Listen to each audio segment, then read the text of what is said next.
The Jenkins family lived in a small, blue house at the end of Maple Street. Emma was 14 years old, between childhood and growing up, with long brown hair and eyes that had sparkled with dreams so many times. Her bedroom walls were plastered with her drawings, animals, landscapes, and even portraits of her family, each one speaking to creativity and hope. That spring was special. Emma's art teacher, Ms. Rodriguez, had just selected her for a special art program at the community center. "You have real talent," she told Emma during art class. "These sketches show something special." Emma had rushed home that day, excited to tell her family. Her little brother Jake was the first to hear. "Are you going to be famous?" he asked, jumping up and down in the kitchen. Emma laughed and ruffled his hair. "Maybe," she said. Her younger sister Lily watched in admiration, always saving Emma's discarded sketches as if they were treasures. Her parents, Mark and Laura Richardson, were proud but pragmatic. "Art is nice," her father would say, "but you'll want a real career." Her mother was more encouraging, always hanging Emma's best drawings on the refrigerator. But Uncle Mark was different. He was the family superstar, traveling and having the most fabulous stories, a successful marketing executive who, when he came to visit, brought gifts and treated Emma like she was special. He was the only one who believed in her art. On weekends, Uncle Mark would sit with Emma for hours. "Show me your latest drawings," he'd say, and Emma would spread her sketchbooks across the living room floor. He'd look carefully, asking questions about her techniques and where she got the ideas from. "You're going to be more than just an artist," he'd tell her. "You're going to be a storyteller." The day that changed everything started just like every other perfect spring day. Emma was in the backyard, drawing some new pictures.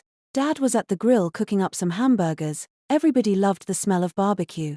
Her mom was fixing the table and yelling out for all the kids to come help.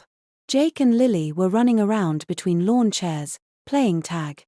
There was Uncle Mark, drinking cold beers and telling jokes. All were laughing. Emma felt very happy, feeling secure, a part of something wonderful. That evening, after dinner, Emma had gone to her room to finish a special drawing she was working on, a portrait of her family as a present for her mom on her birthday. It had begun to rain outside, gentle drops were pattering on her window. The knock came unexpectedly. "Emma, can I come in?" Uncle Mark's voice was different this time. "Sure," Emma said, not looking up from her drawing. What happened next would change everything. In moments that felt both quick and endless, her uncle destroyed her sense of safety. When he left, Emma sat frozen, her drawing smeared by her shaking hands, tears falling on the paper. The perfect day had been ruined. Later that night, Emma could hear her parents talking downstairs. "Mark is so good with the kids," her dad said. "Emma looks up to him so much." Emma pressed her pillow against her ears, wanting to scream but unable to make a sound. The next day at school, everything seemed different. Her best friend, Sarah, noticed that something was wrong. "Are you okay?" she asked during lunch. Emma forced a smile. "I'm fine," she lied. But she wasn't okay. Nothing would be okay again. Not for a long time. Her art, which had brought her so much joy and creativity, now brought only painful recollections. The sketchbooks that had once been symbols of hope now were silent witnesses to the pain. Uncle Mark went on, pretending nothing was wrong. He'd smile at her from across the dinner table. He'd ask about her drawings. And Emma would just sit there, silent and shattered, wondering how something so perfect could turn out so awful in a few weeks. The family continued to do the usual things: dinner, weekend barbecues, and family movie nights. For Emma, though, everything was different now. Her whole world had been replaced by one of fear, silence, and deep, crushing pain. Her fight for survival was only just beginning. The weeks after that terrible night changed everything for Emma. It made her world smaller and darker. At first, nobody noticed the little changes, but slowly, they became impossible to ignore. Emma stopped drawing. Her sketchbooks remained closed, pencils untouched. The art supplies that had brought her so much joy now sat like forgotten memories in the corner of her room. Her mom would occasionally ask, "Are you going to draw today?" Emma would shake her head or mumble something about being tired. At school, her grades began to slip. Emma, the good student, found it increasingly difficult to concentrate. In math class, she would stare out the window, her mind elsewhere. Her teachers noticed. First to approach her was Ms. Rodriguez, her art teacher. "Emma," she said one afternoon after class, "is everything okay? You haven't come to the art club. You haven't turned in any new work." Emma just nodded. "I'm fine," she said. But she wasn't fine. Her best friend, Sarah, did her best to help. She would sit with Emma at lunch and chat about everything and nothing. Sometimes Emma would laugh, a sound that now felt strange and forced. Other times, she'd just sit and stare at her food, pushing it around her plate. Tension at home grew. Her parents noticed that something was wrong but didn't know what to do. Her dad would look at her with worried eyes. Not only that, but her mom would touch her shoulder, asking if she wanted to talk. Emma would always say no. And Jake and Lily noticed, too. Her little brother stopped asking her to draw pictures for him. Her sister stopped collecting Emma's sketches. The house felt different, quieter, sadder. Uncle Mark kept coming over. He'd act like nothing had happened. He'd tell jokes, ruffle Emma's hair, and ask about her day. Each time he touched her, Emma would flinch. Nobody seemed to notice. One night, Emma overheard her parents talking. "She's just going through a phase," her dad said. "All teenagers get moody sometimes." Her mom wasn't convinced. "Something's different," she whispered. "Something's wrong." Emma wished she could scream. She wished she could tell them all of it. But something pinned her lip, unopened. What if they disbelieved her? What if they became angry with her? What if they blamed her? At night, Emma would lie in bed and listen for footsteps. Her heart would jump at every little sound. Every shadow was sinister. She would pull her blanket tight, trying to make herself small, invisible. Her art teacher was the first to notice something was amiss. "Emma," Ms. Rodriguez said, one day after class, "I'm worried about you. Do you want to talk?" Emma shook her head. But something inside of her was changing. The tiniest spark of hope began to grow, a tiny feeling that she didn't have to carry this secret alone. She didn't know it yet, but help was coming. Her journey of healing was about to begin. One chilly autumn morning, Emma went home from school. Her bag hung heavy on her back with books she hardly ever opened anymore. The street was quiet, leaves dancing around her feet with each step. A telephone pole caught her eye. Stapled to it was a bright yellow flyer that seemed to glow against the grey afternoon. "Abuse Hotline. You are not alone," it read in bold letters. Emma came to a stop. The words seemed to pulse, calling out to her. She had seen these kinds of posters before, but today was different. Today, the words felt like they were speaking directly to her. Her hands trembled as she pulled out her phone, her fingers shaking so much it took 3 tries to dial the number. At home, Emma knew her family would be busy. Dad would be working late. Mom would be helping Jake and Lily with homework. Uncle Mark might even be visiting. The thought wrung her stomach like a dish rag. The phone rang once. Twice. A gentle voice answered. "Survivor Support Hotline. How can I help you?" Emma said nothing at first. How could she explain? How could she put into words what had happened? The silence stretched between them. "It's okay," the voice said softly. "Take your time." And then, like a dam breaking, Emma spoke. The words came out in a rush about her uncle, about the night that changed everything, about the fear and the shame that had been eating her alive for months. The woman on the other end listened. She didn't interrupt. She didn't judge. "You're so brave," she said when Emma finished. "What happened to you is not your fault." Those words, "not your fault," were like a key unlocking something inside Emma. For months, she had carried a terrible weight of guilt and shame. She had believed she was responsible. She had believed she had to protect her family's happiness. The woman on the phone gave Emma information. She talked about support groups. She talked about counseling. She talked about healing. At dinner that night, Emma was different. No longer the mute girl who had been disappearing in front of everyone's eyes, something had flipped. A spark of hope was lit. Her mom was the first to notice. "Are you okay?" she asked. Emma looked up and smiled, small one. "I think I might be," she said. Uncle Mark was there that night. He smiled at her across the table. But his smile no longer terrified her. Something had changed. Emma was no longer the sacred, silent girl he had hurt. She didn't know exactly what would happen next. But for the first time in months, she felt something she had almost forgotten. She felt hope. He knew the road to healing would be long. But Emma had taken her first step. The next couple of weeks were different. Emma started seeing a therapist, a woman named Dr. Williams, who was kind and had gentle eyes and a soft voice. Her office was nothing like Emma had expected. Instead of feeling scary, it felt safe, with comfy chairs, soft colors, and walls covered with artwork. "Tell me about yourself," Dr. Williams said during their first meeting. Emma didn't know where to start. She hadn't talked to anyone about her feelings for so long. "I used to love drawing," Emma said finally. It wasn't what she wanted to say, but it was a start. Dr. Williams nodded. "Art was your safe space before," she said. "Maybe it can help you heal now." She told Emma to try drawing again but without any pressure. At first, Emma's drawings were dark. Shadows. Closed doors. Broken lines. Each sketch was like pulling out a painful memory. Her parents noticed the change in her artwork but didn't know how to ask about it. One evening, her mom found Emma crying over a sketchbook. Instead of asking questions, she simply sat next to her daughter and held her hand. No words were needed. The police investigation began slowly. Emma had to tell her story multiple times, to detectives, to counselors, to child protection services. Each time, it got a little easier. Each time, she felt a little stronger. Her family learned too. Her parents joined other support groups of families, the parents and siblings of survivors.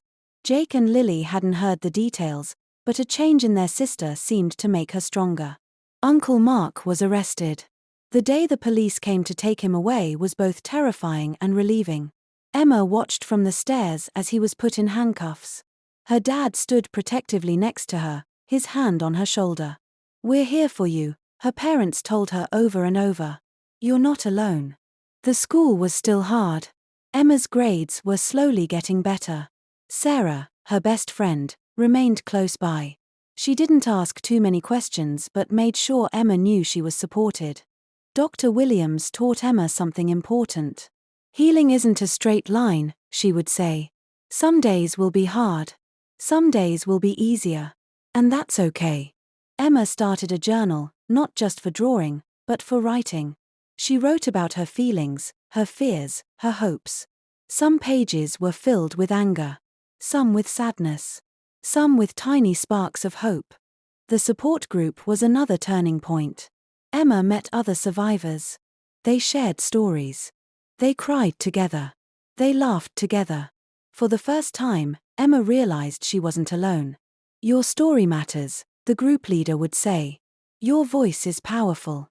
Slowly, Emma began to believe it. She wasn't just a victim anymore. She was a survivor. The road ahead was long. But for the first time in months, Emma could see a future. A future where she was strong. A future where she could help others. A future filled with hope. The courtroom was nothing as Emma had pictured it, not dramatic like the TV shows, just cold and sterile, with hard wooden benches and fluorescent lights making everyone sallow. Emma sat between her parents, her hands clasped tightly in her lap. Her therapist, Dr. Williams, had prepared her for this moment, but nothing could truly prepare her for facing her uncle. Mark sat on the other side of the room. He looked smaller now, less powerful. Gone was the charismatic uncle who had once been the life of every family gathering. Now he was just a man in a cheap suit, flanked by his lawyer. Emma's statement had been carefully prepared. Dr. Williams had helped her write it, finding the words that had been caught inside her for so long. When she stood to speak, her voice was quiet at first. But with each sentence, it grew stronger. "What my uncle did to me wasn't love," she said, her eyes fixed on the judge. "It was a betrayal. It destroyed my childhood. But I won't let it destroy my future." The courtroom was silent. Her parents sat with tears in their eyes, tears of pain, of pride, of overwhelming love for their daughter. Outside the courtroom, the media were waiting. The case had attracted the attention of local news reporters. Emma had been given the choice of remaining anonymous, but she had made a different decision. If sharing my story can help one other person, she'd told her parents, then it's worth it. Her first public speaking engagement came unexpectedly. A local high school invited her to speak about personal safety and abuse prevention. Emma was terrified. What could she possibly say? But Dr. Williams encouraged her. Your story has power, she reminded Emma. Your voice can create change. On the day of the talk, Emma wore a blue sweater her mom had helped her pick out. Her hands shook as she approached the microphone. The school auditorium was full of teenagers, some listening intently, some looking bored, some looking scared. She started simply.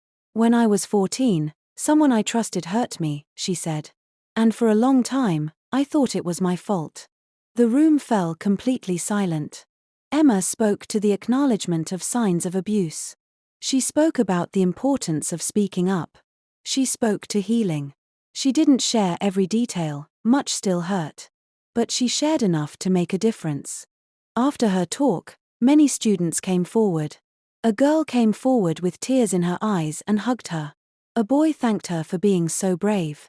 A teacher asked her if she would be able to give speeches at other schools. At home, Emma organized a support group for young survivors. Her parents helped her get the group going, turning their basement into a safe place to meet. They knew this was part of her healing. The group started small, at first 3 or 4. But word spread. Survivors found each other. They shared stories. They supported each other. Emma found out she was a natural leader. Her quiet strength drew people together. Her art changed too. From once her drawings being dark and painful, now they became pictures of hope. She then did a series of portraits, of survivors who had found their strength. Each painting told a different story of resilience. The local art gallery wanted to feature her work. Survivors, portraits of strength they called the exhibition. Emma was nervous but excited. This was more than an art show. It was a statement. Her entire family came on opening night. Her parents. Her siblings. Her friends. Even her therapist. The gallery was packed. People were looking at her paintings and seeing more than just some art. They saw hope. Mark was sentenced to 15 years in prison. The day of sentencing brought mixed feelings for Emma. It was never about revenge. It was about justice. It was about protecting other potential victims. Her relationship with her family grew stronger through everything. Her parents attended counseling too, learning how to support her. Jake and Lily were taught about personal boundaries and the importance of speaking up. Emma knew her journey wasn't over. Healing wasn't a destination, but a continuous process. Some days were harder than others. Some memories still hurt. But she was no longer the scared 14-year-old who had been silenced. She was a survivor. She was strong. And she was just beginning to understand the full power of her voice. Healing wasn't linear. It was more of a complex topography of unexpected valleys, cliffs, and, quite often, spots of perfect clarity. In the aftermath of her decision to speak up, the years that followed became a painful, profound journey of transformation for Emma. College was the first real test of her independence. She chose to study art therapy, a decision that raised many eyebrows but felt right to her. The decision came from a deep place, a desire to use her pain as a tool for helping others. Her first day on campus was terrifying and exciting. The University Counseling Center became her haven. Dr. Rodriguez, not a high school art teacher, but another professional with the same compassionate spirit, navigates the complex emotions of being a survivor in an academic setting. They worked together to develop coping strategies, to understand triggers, and to build resilience. Her artwork grew much more than merely a hobby or healing mechanism to become her language. Each painting, each sketch, told something of survival. She titled it Fragments, a series of abstract, breaking, and healing sections of survivors of trauma, with which the University Gallery showcased it. In no time, this art caught much attention among the art critics along with the trauma support organization. But college wasn't just about her art or her healing. It was about rediscovering herself. Emma joined support groups, not just as a survivor, but as a facilitator. She learned that healing wasn't about forgetting, but about understanding and growth. Her family remained her strongest support system. Her parents had transformed their understanding of support. They attended workshops, read books about trauma, and learned how to create a safe environment. Jake, now in high school, became an advocate against sexual abuse. Lily, who had always looked up to her sister, started volunteering at local youth centers. Dating was complicated. Emma was honest with herself about what scared her. Her first serious relationship came in her junior year of college, with Michael, a psychology major who grasped trauma without trying to fix her. He listened. He supported. He never pushed. "Healing is your journey," Michael would say. "I'm just here to walk beside you, not to lead or follow."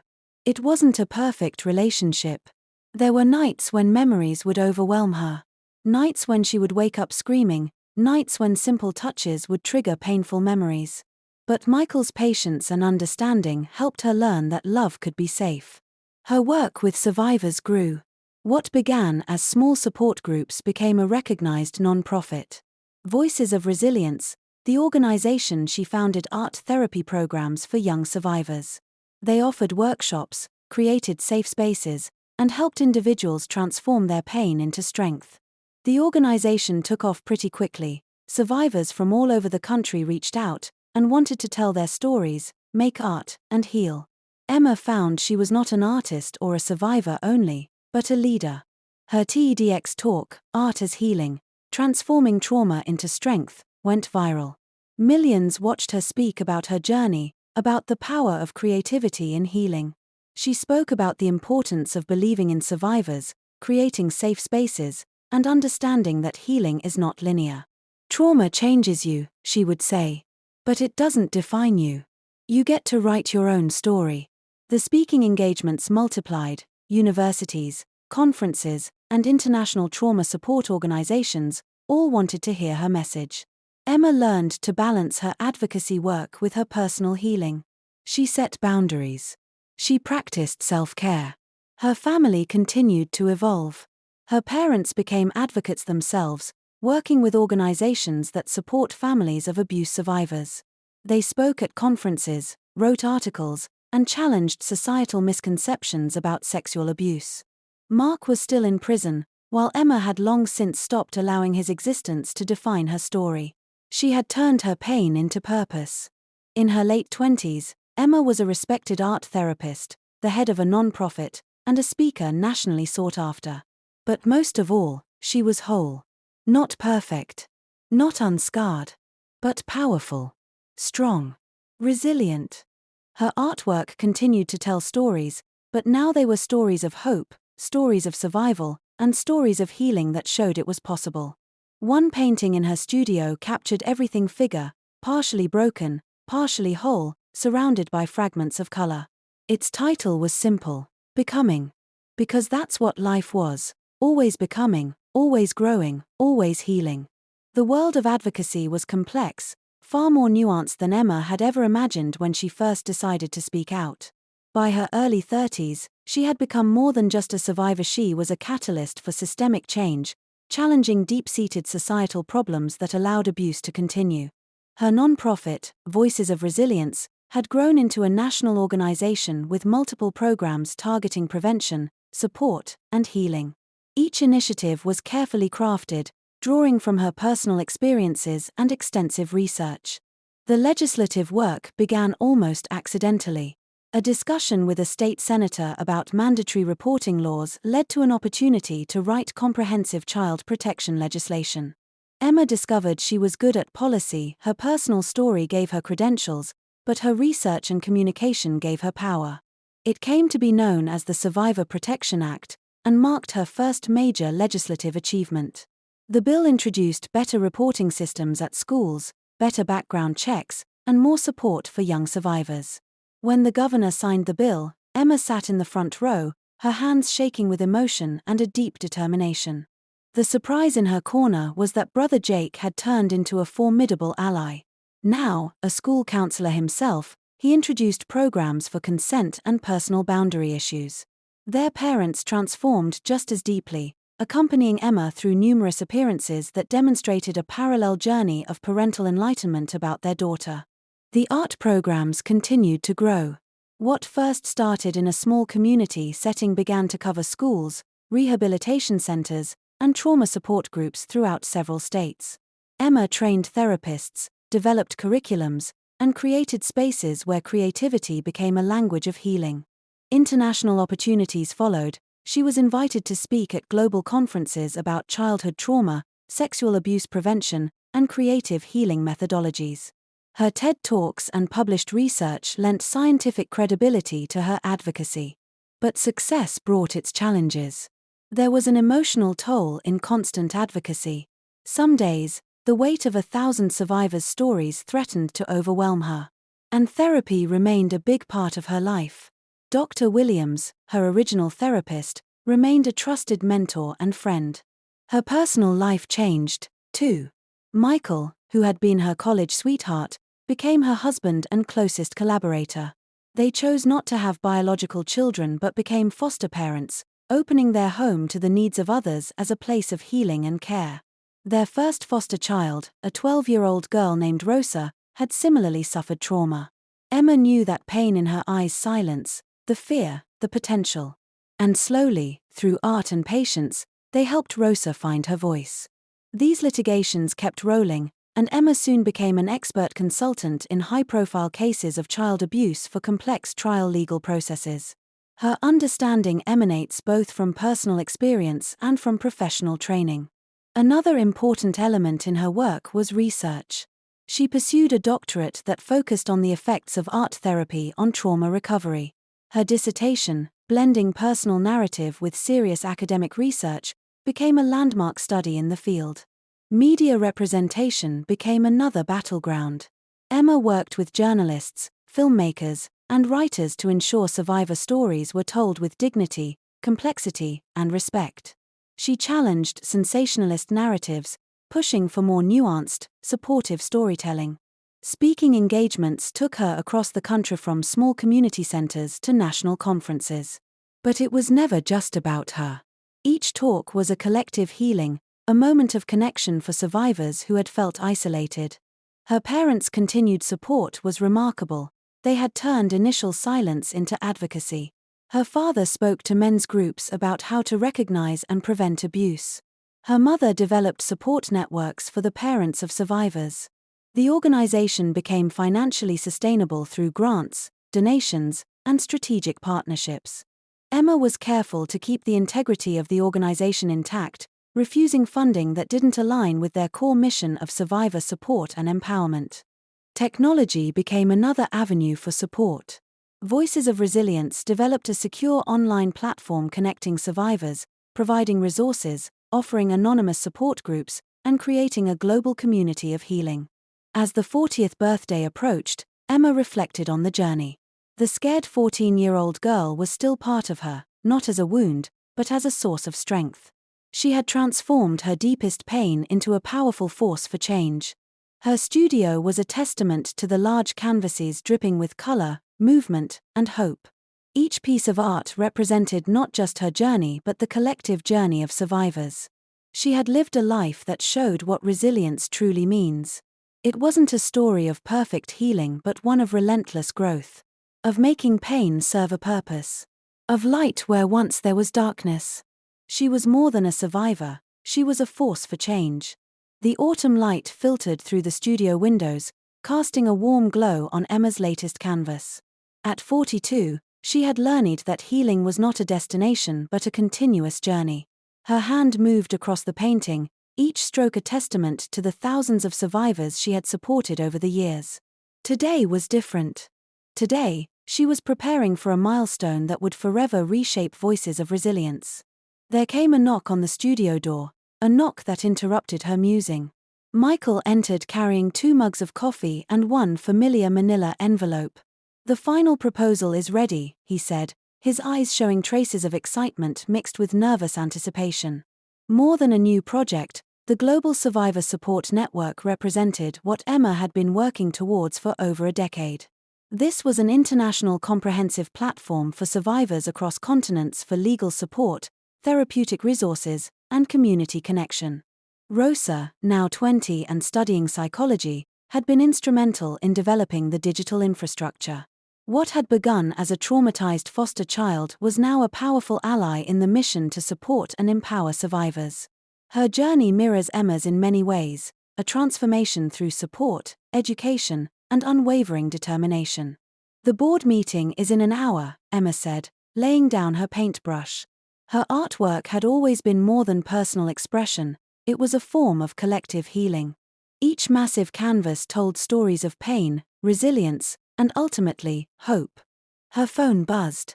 It was Jake, her brother, now a renowned trauma-informed education consultant. "Big day," he texted. "Mom and Dad are watching the live stream of the announcement." The journey had never been linear. There were days when the weight of 1,000 survivor stories threatened to crush her spirit, nights when memories would resurface, bringing with them a tsunami of emotions. But therapy, community, and her own resilience had been her anchors. Dr. Williams had taught her through the years that healing was not about erasing the past, but about creating meaning from it. Their monthly conversations remained a touchstone of her emotional well-being. As she got ready for the board meeting, Emma reflected on the legal and systemic changes Voices of Resilience had achieved. The Survivor Protection Act was only the beginning. They had shaped legislation in 17 states, crafted comprehensive training programs for schools and institutions, and developed support networks that reached beyond borders. Her doctoral research on the effects of art therapy on trauma recovery opened up new pathways to healing. Her dissertation was now used in academic institutions as a foundational text in the understanding of creative approaches to trauma recovery. Until today, the Global Survivor Support Network has been their most ambitious project, not only a resource but also a global community of healing and empowerment. Survivors from around the world would have access to secure digital platforms, multilingual support groups, legal consultation services, and creative healing workshops. Michael squeezed her hand as they entered the conference room. The board members were a diverse group of survivors, mental health professionals, legal experts, and advocates who represented the heart of their mission. "This is more than an expansion," Emma began, her voice steady and powerful. "This is a declaration that survivors are not defined by their trauma. We are defined by our resilience, our capacity to heal, and our ability to create change." The presentation was a symphony of data, personal stories, and strategic vision. Technology, research, legal support, and creative healing methodologies would intersect to create an unprecedented support ecosystem. As the board members discussed and debated, Emma caught Rosa's eye. The young woman who had once been a silent, wounded child now sat confidently, her own research and insights contributing to the network's development. The vote was unanimous. The Global Survivor Support Network would launch in 6 months, with initial platforms in English, Spanish, French, Arabic, and Mandarin. Later that night, at a small celebration with Michael, Jake, Rosa, and her parents, Emma felt a deep sense of peace. This wasn't an end, but another beginning. Her father, once silent about her abuse, now spoke openly at conferences about male allyship. Her mother had developed support groups that connected parents of survivors, creating healing spaces of understanding and compassion. "Do you ever wonder," Michael asked, watching her trace the outline of a painting, "how that 14-year-old girl would see you now?" Emma smiled. The scared child was still part of her, not as a wound, but as a source of immeasurable strength. "She would be proud," she said softly. "Not just of what I've accomplished, but of how many others have found their path to healing." With each falling night, the studio was a softly aglow place, awash with work lights as a series of canvases held stories of transformation. Every single painting was a world to itself, chaotic, beautiful, painful, and hopeful. Emma was more than just a survivor, she was that lighthouse, leading other souls across their darkest waters toward wholeness and healing.